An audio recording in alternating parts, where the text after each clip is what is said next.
I'm Claire Madison, 31 years old. For most of my life, I thought silence was strength until I realized silence only made it easier for others to steal my story. In my family, Andrew has always been the golden child. My parents beam when he enters a room, while I'm the shadow in uniform, expected to watch quietly as his name is etched in applause. Every praise they gave him felt like a blade that cut me out of my own bloodline. The worst cut came the day he wore a medal I had earned. I remember the cameras, the cheers, and my father's trembling voice saying, "That's my son." I stood in the back, holding the memory of a battlefield only I survived, and realized my own family would never speak my truth. Ever been told to stay in your place? Hit like if someone's ever stolen credit for your work. Comment if you've ever been the invisible one in your own story. For me, it all started with an invitation I never asked for, a wedding card that gleamed on my table, daring me to walk back into the silence of my childhood home. The ivory card gleamed beneath the late afternoon light, its gold-embossed letters screaming of wealth, vanity, and obligations that had never once considered my existence. My brother's name, Andrew Madison, stood tall and proud at the center, bound to a bride from a family with deep pockets and deeper disdain for anyone who failed to meet their standards. I stared at it for so long that the edges blurred, until it felt less like paper and more like a weight pressing into my chest. I remembered a different kind of ceremony. A crowded hall of soldiers, the air thick with smoke and sweat, where Andrew had been paraded across the stage to receive a medal he had not earned. I stood at the edge of the gathering, my uniform neat, my heart burning, watching as family members embraced him. My mother's eyes had shone with tears. My father's voice had cracked when he said, "That's my son." Not once had anyone looked at me, the sister who had dragged a bleeding comrade through gunfire to safety, the one whose account was buried in paperwork. Andrew had smiled that same smug smile then, the one etched into memory like a scar. The card in front of me glittered under the sun slipping through blinds, as if mocking me with its perfection. I traced the embossed letters, my fingers shaking with a mixture of rage and resignation. A phone buzzed against the wood. "Claire," a voice greeted when I picked up. The gravel tone belonged to Tom, a fellow veteran who had shared foxholes and desert nights with me. "You got the news, huh? Andrew's big day." "I got the invitation," I answered, eyes still locked on the card. He chuckled, though the sound was edged with bitterness. "Lavish, I bet. That guy never knew humility." I leaned back in the creaking chair, silence stretching between us. "It's not the wedding. It's the audience. They'll all be there, every one of them ready to praise him again, ready to sneer when they see me." "You don't have to go," Tom said softly. "You don't owe him a damn thing." But I did. Not in loyalty to Andrew, but to myself. For years I had stayed away, convinced that time would swallow the lies. Yet every year, the lie grew stronger. Every year, Andrew's reputation shone brighter while mine shrank into obscurity. The invitation wasn't just a piece of paper, it was a challenge, a chance to stand in the room where my silence had once betrayed me. The apartment felt unbearably small. Walls painted pale beige closed in on me. Worn carpet muffled every restless footstep. My gaze drifted to the closet. I knew what hung there, pressed and waiting, though I had not touched it in months. My army dress uniform, the fabric heavy with sweat, memory, and sacrifice.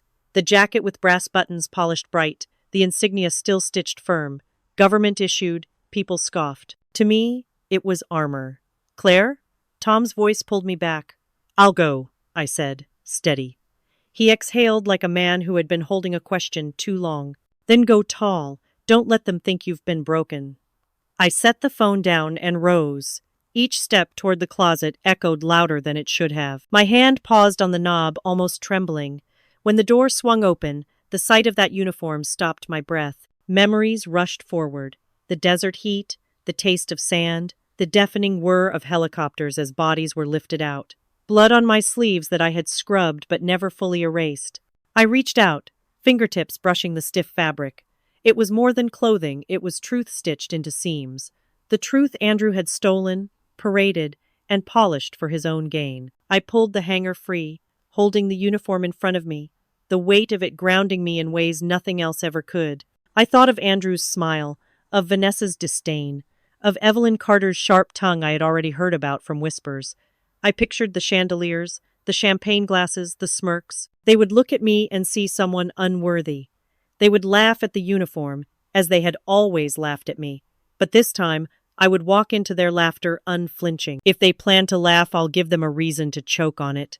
The mansion glittered my childhood home, where I first learned silence. Its white stucco walls gleamed under the setting sun, the arched windows spilling golden light across manicured lawns and fountains that hissed as though shushing me all over again. Every stone carried echoes of dinners where my voice was swallowed, every chandelier a reminder that some ceilings were never meant for me. I stood at the edge of the driveway, the uniform heavy on my shoulders, watching guests glide out of luxury cars like swans in evening gowns. Their polished shoes tapped the marble steps, their laughter chimed, and every glance skimmed me before settling elsewhere.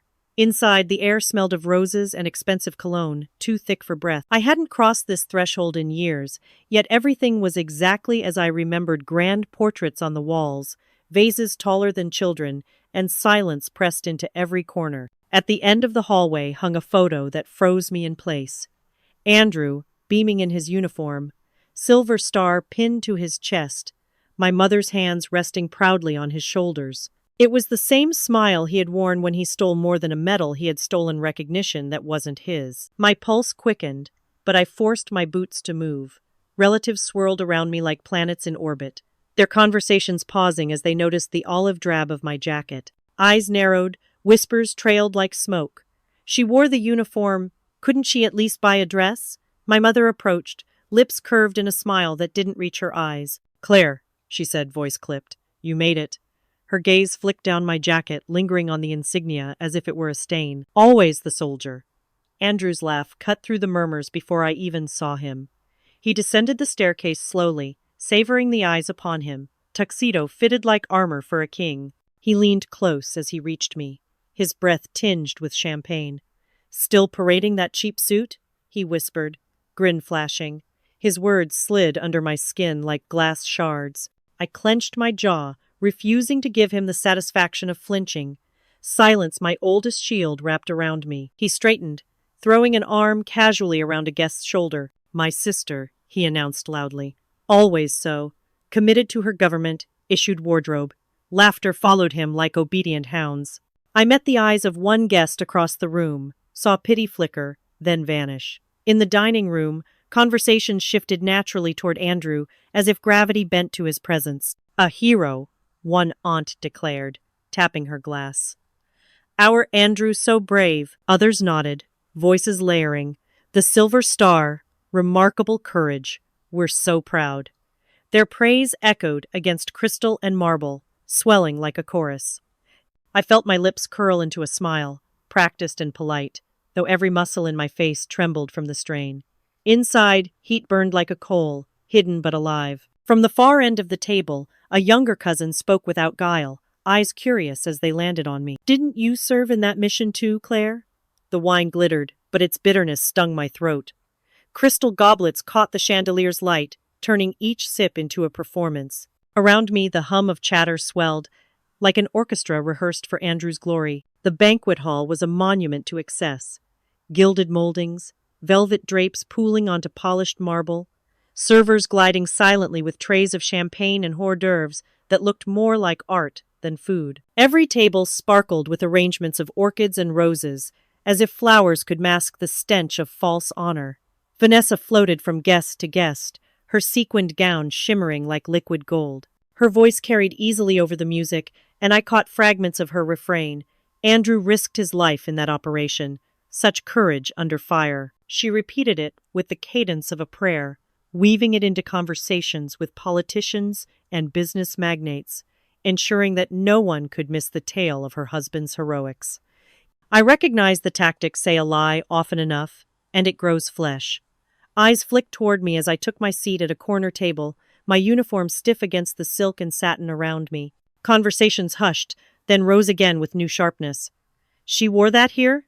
someone muttered. Another snickered. "Does she even own an evening gown?"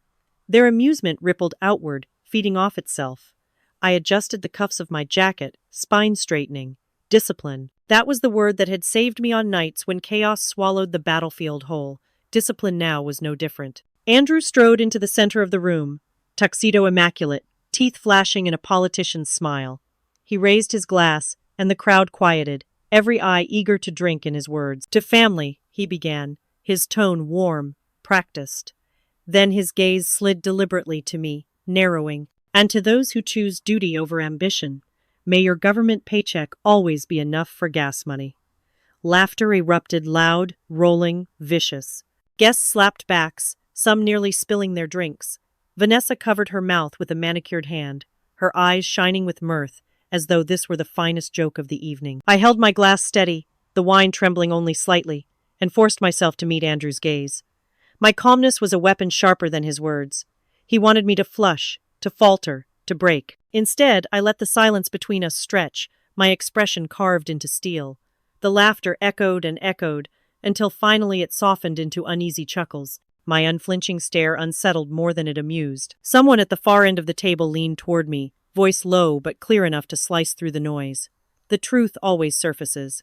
Every laugh reopened wounds I thought had scarred over. The sound of it rolled across the tables, sharp and gleaming as shattered glass, and each chuckle drove me further into memory. My fingers tightened around the stem of my glass, but my mind had already slipped thousands of miles away, into heat and dust and fire. The banquet hall dissolved into the chaos of a desert night.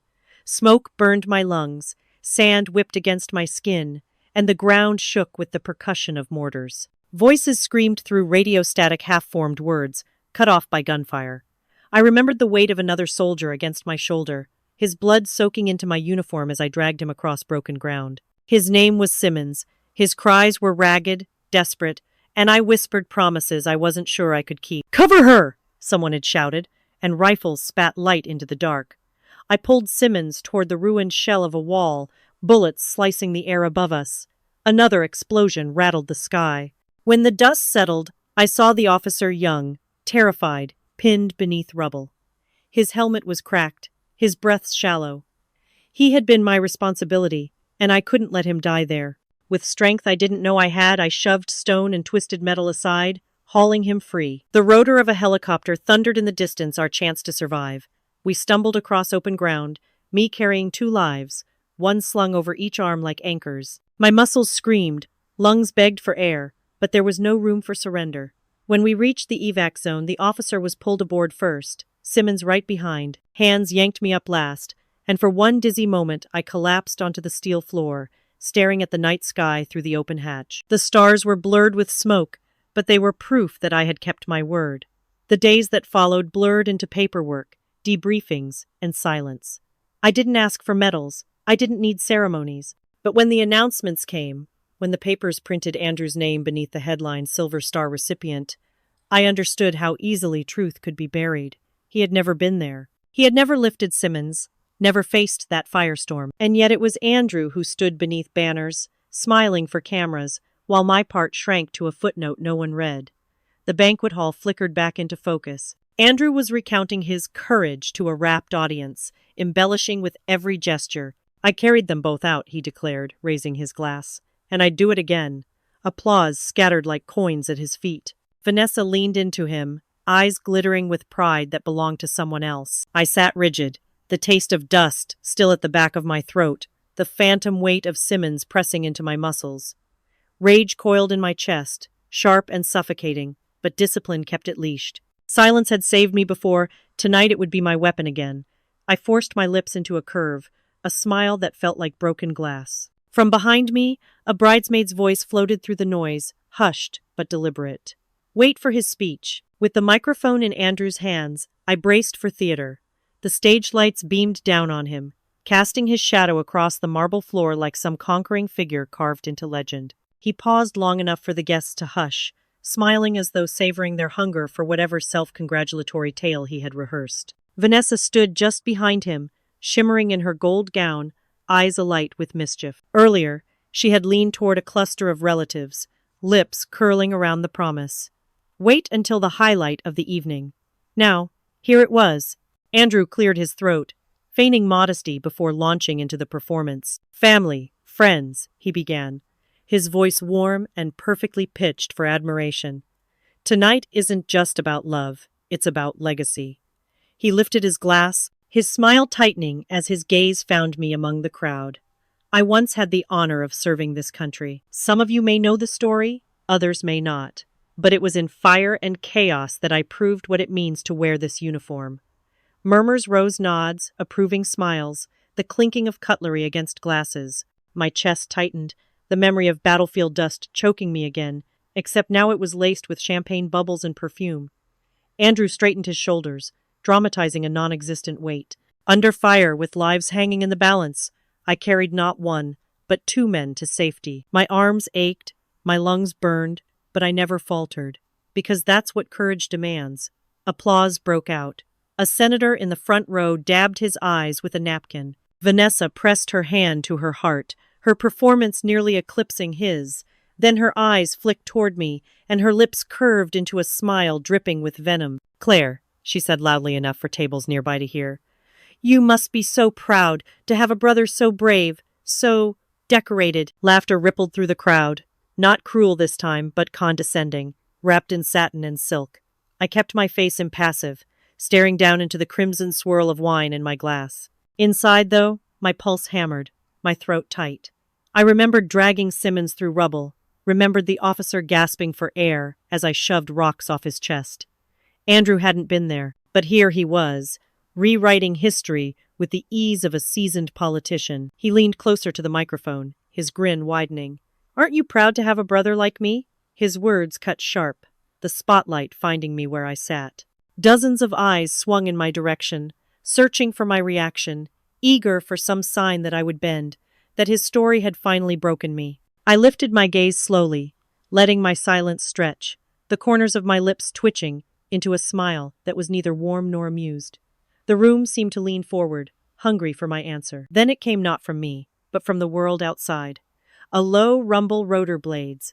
Music died, leaving only applause and sharp laughter. The last note from the string quartet faded like a retreating breath, swallowed whole by clapping hands and the kind of mirth that pressed down on me heavier than any weight I had carried overseas. The chandeliers above swayed faintly, crystals tinkling with the vibration of voices raised to praise the wrong name. The hall pulsed with admiration that had never been mine to claim, though it was my blood, my sweat, my silence that had fed it. My father's words slid through memory, unbidden but steady, like a compass in storm. Justice may crawl, but it never stops. He had spoken those words once when a neighbor cheated him in a land deal, and he had lost his farm without protest. At the time, I'd thought them hollow. Now, sitting beneath chandeliers trembling from laughter, I clung to them like armor. Andrew, standing near the center table, basked in his element. "Courage," he declared, raising a glass of champagne, "isn't just about the battlefield. It's about composure, dignity, strength under fire. And if anyone here knows about strength under fire," his eyes slid toward me, voice softening into a smirk, "it's my sister. She's great at guarding doors, keeping them locked tight, making sure no one sneaks into the armory." Laughter exploded, sharp as breaking glass. My hand twitched, but I kept it steady against the tablecloth. Vanessa's voice slipped through the noise, sugar on poison. "Don't be too harsh on her, dear," she cooed, laying a manicured hand against Andrew's arm. "She does her best. After all, not everyone can be a star." She tilted her head toward me, eyes gleaming like knives. "At least she wears her uniform nicely, so pressed and proper." The crowd chuckled, and I forced my lips into a smile thin as paper. Let them think I was unaffected. Let them mistake stillness for weakness. Silence wasn't absence, it was a strategy. Each barb landed, but each barb was also stored, banked away like ammunition. I drank slowly, tasting metal where wine should have been. An older senator rose from his chair, cheeks flushed from drink and admiration. He lifted his glass toward Andrew with a wobbling hand. "To our hero!" His voice cracked, but the hall caught his words and roared them back, a chant disguised as celebration. "To Andrew Madison, Silver Star, symbol of bravery, inspiration to us all." The chandeliers shivered under the thunder of applause, their crystals casting fractured rainbows onto polished marble. I swallowed the acid that rose in my throat, forcing the corners of my mouth to stay curved. From the corner of my eye, movement pulled me from the storm of laughter. A man in a tailored suit edged toward the exit, phone already pressed to his ear. He slipped outside, his shoulders stiff, his voice low as the doors whispered shut behind him. Amid glittering gowns, one gaze anchored me familiar, resolute. The ballroom shimmered with silk and sequins, every surface catching light, as if determined to blind me with its excess. Yet across the crowd, Through the swirl of perfume and laughter, a pair of steady eyes held mine. For a moment, I forgot the champagne bubbles rising in tall flutes, forgot Andrew's voice booming like a false prophet from the center of the room. I was dragged backward in time, to the heat and chaos of a desert night. Blood soaked my arms, sticky and hot, as I pulled a man through the dust. Bullets stitched the sand behind us. Mortar smoke clawed at the sky. His face was pale under streaks of dirt, his breath ragged. I had thought he would die before we reached cover. My hands had burned, my lungs scalded, but I had refused to let go. The memory slammed into me so hard that for a heartbeat, I heard not the orchestra, but gunfire. The man from the past now stood only steps away, older, cleaned of battlefield grime, wrapped in a charcoal suit instead of fatigues. But I knew him, Mark Sullivan. He crossed the distance quietly, slipping through clusters of laughing guests until he reached me at the shadowed edge of the ballroom. The music muffled here, candles flickered against the mirrored walls, and for the first time all evening I felt unseen by the vultures.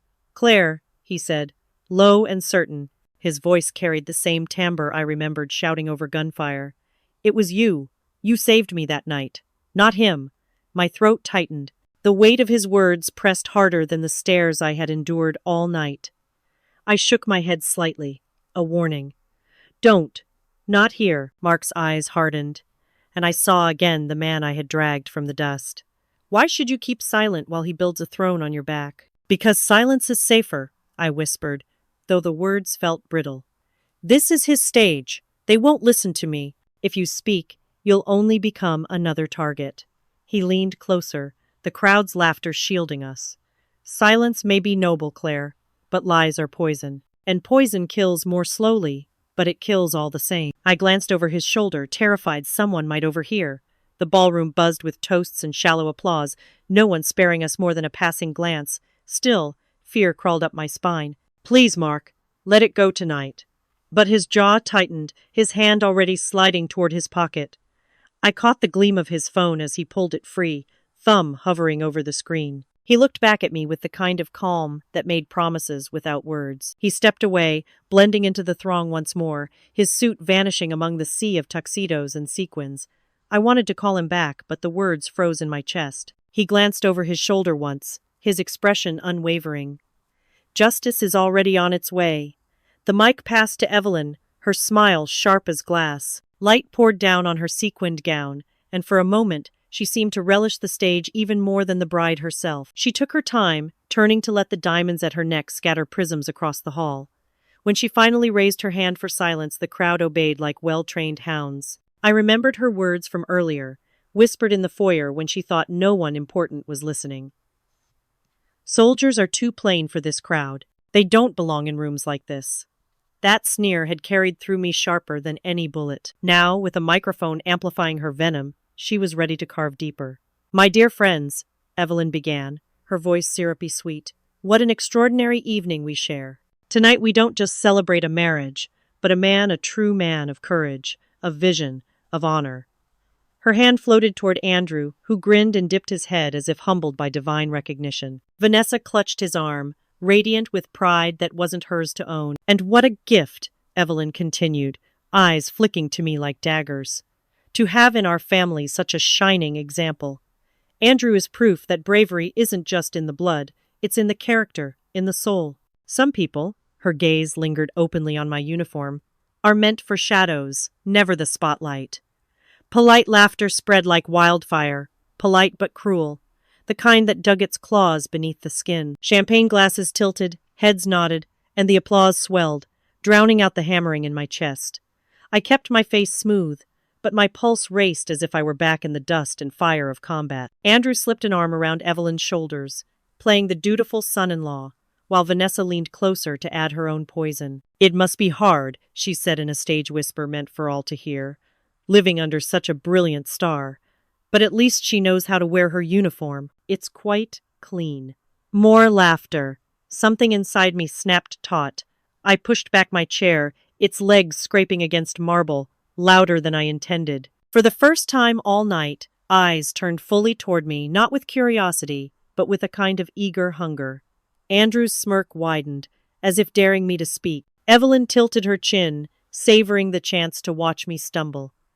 I rose to my feet, fists curling, words poised at the edge of my tongue. Years of silence begged to break. But before sound escaped me, a hand brushed my arm. Mark stood at my side, his expression firm, voice low enough for only me to hear. "Not yet. Let them choke on their own lies. Your time is coming." I froze, his presence grounding me. The crowd turned back to Evelyn as if I were nothing more than a minor disruption. She carried on, voice dripping with self-satisfaction, praising Andrew's supposed heroism, gilding his false legend with every syllable. Then it came a sound beneath her speech, faint but undeniable. A vibration through the air, steady, growing. The chandeliers trembled, crystal teardrops quivering against each other. Guests shifted, puzzled, glancing upward. The hum thickened, blades biting the sky above the mansion, louder, nearer, impossible to ignore. My heartbeat thundered louder than the orchestra. The violins swelled in some glittering waltz, but to me their bows scraped like saws across nerves. Each note struck a discordant rhythm against the pounding in my chest. I sat rigid at the banquet table, the fabric of my uniform creasing into sharp lines, as if the seams themselves were bracing me for battle. I remembered my father's voice, gravelly with age and disappointment, a lesson he had spoken when I was still too young to grasp its weight. Sometimes silence is the sharpest blade. It cuts deeper because they never see it coming. Tonight, those words wrapped around me, holding me steady in a storm that wanted me to break. Andrew lifted his glass again, basking in the glow of his admirers. The spotlight gleamed off the crystal as he raised it higher, his smile stretching wide with false humility. "To courage," he declared, "to honor, and to family legacies that endure." His gaze slid toward me, sly as a knife, angled to slip between ribs. "And to those who remind us of what it means to serve, even if only in the simplest ways." Laughter rippled, obedient and eager. Vanessa leaned forward, her diamond earrings swaying like pendulums of judgment. "Yes, dear," she chimed, her voice dripping with sweetness that soured instantly in the air. "Your sister must be so proud to live in your shadow. Not everyone can shine like you. But she tries." The laughter grew sharper, echoing against the high ceilings, pricking every nerve in my body. Yet I did not flinch. Instead, I lowered my glass deliberately, setting it onto the linen cloth with a sound no louder than a heartbeat. My eyes rose, finding Andrew's across the table, then Vanessa's, then sweeping over the guests who leaned in to see whether I would crumble. My silence held, firm and unyielding. It was not defeat. It was defiance carved into stillness. The air shifted. A faint vibration tickled the edge of sound, subtle at first, almost mistaken for the orchestra's bass. But then glasses began to tremble, rippling with concentric circles of champagne. The crystal stems hummed against the tabletops, a note no instrument could play. Guests glanced at each other, unease threading through their mirth. Forks stilled, voices faltered. Andrew frowned, his toast cut short as the chandeliers above quivered, their prisms scattering fractured rainbows across marble. The sound deepened, a steady thrum that pressed into the bones. Conversations sputtered, heads tilted upward as if the ceiling itself might split. A guest, near the back of the hall, leaned forward, eyes wide, whispering words that silenced even the violins. "A helicopter?" The rumble split the night, rattling chandeliers, lifting petals. Crystals clashed against one another above the banquet hall, their delicate song swallowed by the deep-throated growl of approaching rotors. The guests froze, champagne halfway to their lips, conversations hanging midair. A draft stirred, sweeping across silk gowns and tuxedos, tugging at tablecloths, as if the air itself was warning them to step outside. My breath caught. I had heard that sound before, in another life on nights when dust storms turned the desert into a furnace, when wounded men screamed beneath my hands and the only salvation was the thunder of blades cutting through smoke. Evacuation, lifeline, judgment. The sound carried memory like shrapnel, embedding itself in my chest. Chairs scraped back all at once, the murmur swelling into confusion. "What on earth?" a guest gasped, while another clutched her pearls. The doors swung open, and a rush of bodies spilled onto the lawn, heels sinking into manicured grass, shoes scuffing against stone. I followed, the cool night air rushing against my face as flower petals scattered upward in the downwash. The helicopter descended with authority, its lights flooding the grounds in harsh white beams. Dresses whipped around legs, hair tore free of pins, and the perfectly staged wedding decor was reduced to chaos. Rose petals, ribbons, even the towering floral arrangements bent beneath the storm. The guests shielded their faces, eyes wide with awe and fear, the glamour of moments ago shredded by the mechanical roar. Andrew stepped forward, his smile brittle, stretched too tight across his face. He tried to raise his hand in greeting, but the gesture faltered under the force of the wind. His tuxedo jacket snapped against him, his words lost in the noise as he turned to Vanessa with a look that teetered between confusion and anger. She pressed her hand against her hair, diamonds flashing, her lips shaping silent questions he couldn't answer. Mark slipped to my side, his stance calm, eyes fixed on the chopper. He didn't speak, but the steady line of his jaw told me this was no accident. He had known. He had waited. The helicopter settled onto the lawn, skids biting into the grass, rotors still thundering above. The sheer presence of it silenced every whisper, every laugh that had filled the night until now.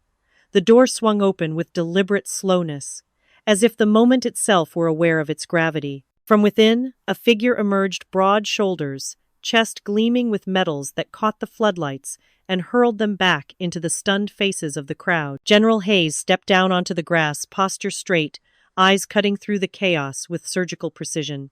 He did not look at Andrew. He did not look at Vanessa. He did not acknowledge the glittering guests or the lavish stage that had moments ago been the center of the universe. His gaze locked on me alone, unwavering, unflinching, as if the storm had always been meant to clear a path between us. His boots struck earth like hammers of judgment. Each step sank into the manicured lawn, steady and unhurried, yet every thud reverberated through the stunned silence of the crowd. The rotors still thundered above, whipping gowns and scattering rose petals like confetti from a broken celebration, but it was the cadence of his walk that held everyone captive. General Robert Hayes had arrived, not as a guest, but as a reckoning. Floodlights caught on his medals, each one a shard of history that demanded attention. His presence was its own command, decorated shoulders squared, jaw set in stone, eyes forward. Whispers rippled through the assembly like a rising tide. Politicians craned their necks. Business magnates shielded their eyes. And socialites clutched their shawls as though fabric might shield them from the weight of a man who carried battlefields in his silence.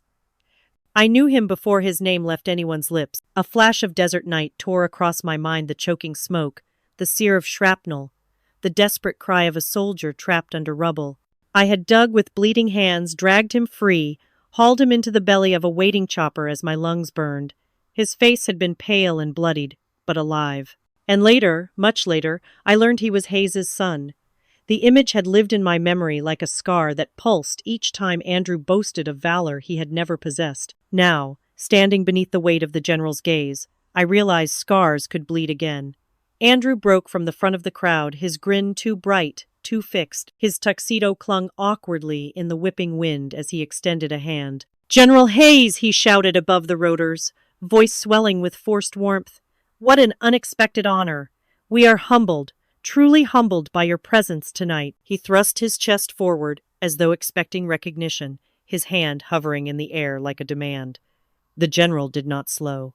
His gaze slid past Andrew, as though he were nothing more than furniture in his path. The extended hand faltered, hanging awkwardly before Andrew snatched it back, confusion breaking across his face. Guests shifted uneasily, the sight of their chosen hero suddenly diminished by indifference sharper than any insult. Vanessa's fingers clutched Andrew's sleeve, her smile trembling, but he could not meet her eyes. Hayes's boots stopped in front of me. The floodlights caught his features, casting deep shadows that made him seem carved from stone. My breath stilled. Around us, the murmurs thickened, disbelief weaving through them like smoke. The man who had walked through fire now stood inches from me, his presence blotting out the crowd. His voice cut clean through the night, carrying over the rotors, over the whispers, over the lies that had filled this hall for years. "Captain Madison," he said, his tone ringing like a verdict, "I came to honor you." A sharp gasp swept across the lawn, a sound more powerful than applause, more piercing than laughter. Dozens of eyes swung toward me, then back to Andrew, whose face had drained of color. His mouth opened, but no words found their way out. The spotlight that had always been his had shifted forever, leaving him stranded in its shadow.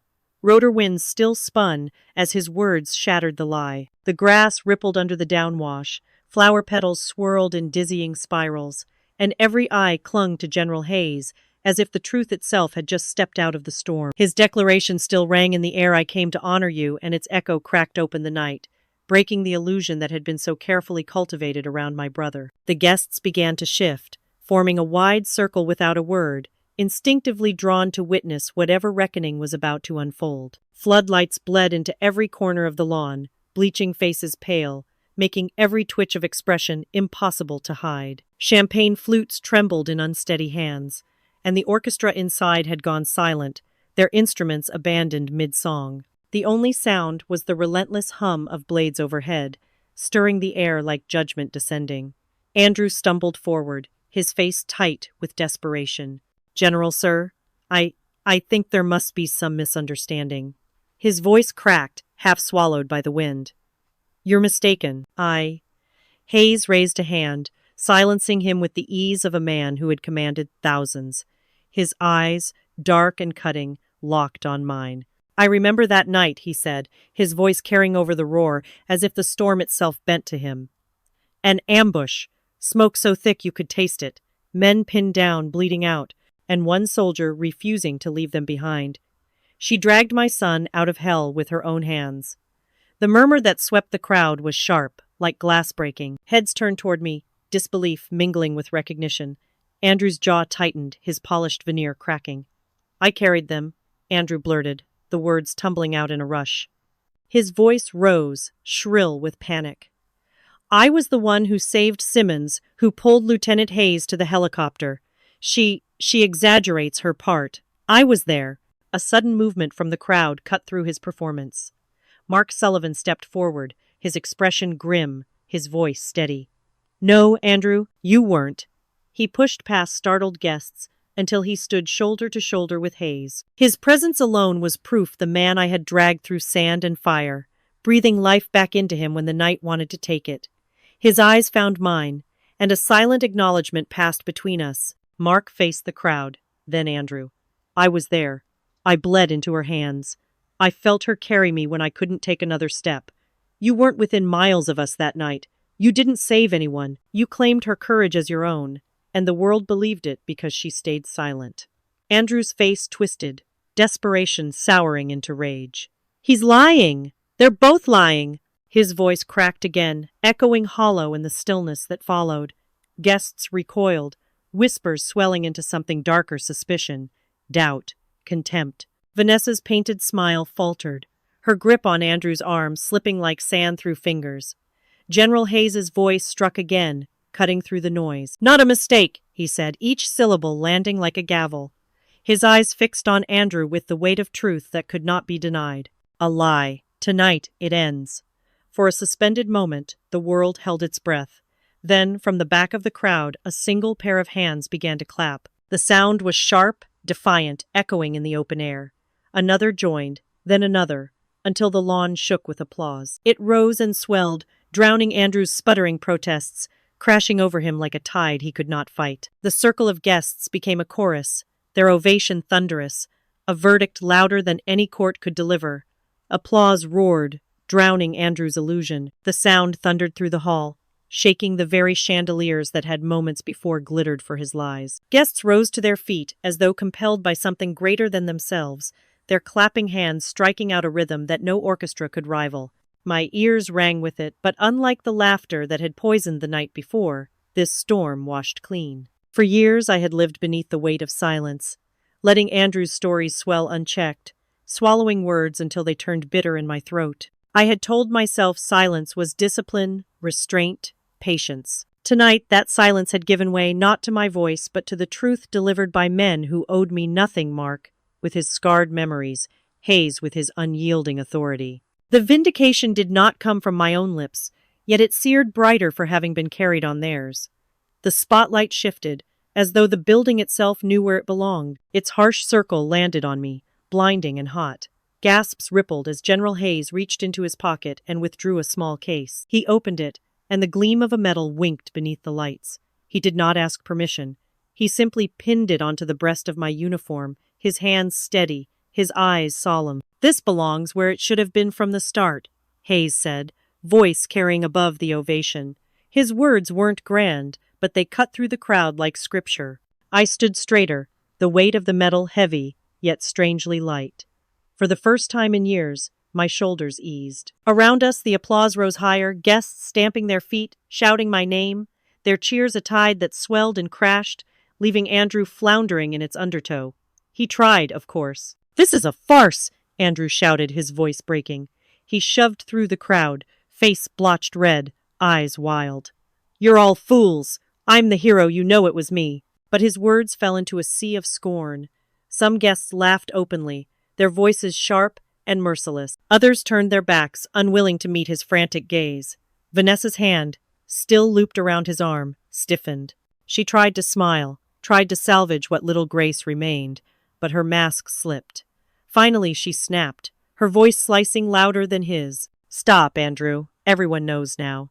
Her words struck harder than the general's. The hall stilled for a heartbeat, the weight of her betrayal heavier than all the metals combined. Andrew's mouth opened, closed, his expression collapsing as though the foundation beneath him had finally crumbled. The applause that followed was not for him. It never would be again. Movement drew my eye. Evelyn Carter, mother of the bride, surged from her seat, her face carved into fury. She stormed down the aisle, heels stabbing the floor, jewels clattering with each step. Her voice was a hiss, sharp enough to cut glass. "This is disgraceful. You've ruined everything." She shoved past guests, ignoring their stares, and slammed through the doors, leaving only the echo of her rage in her wake. The laughter that once lifted him now crushed him. It echoed through the grand hall, no longer celebratory but biting, a cruel inversion of the adoration Andrew had feasted on for years. The chandeliers above still glittered, but the brilliance no longer belonged to him. He stood beneath their light like a man dragged onto a stage he no longer controlled. The audience transformed into accusers. His smile, once practiced and commanding, faltered until it twisted into something desperate and ugly. Evelyn's words still lingered, a curse thrown as she stormed out, meant for shadows.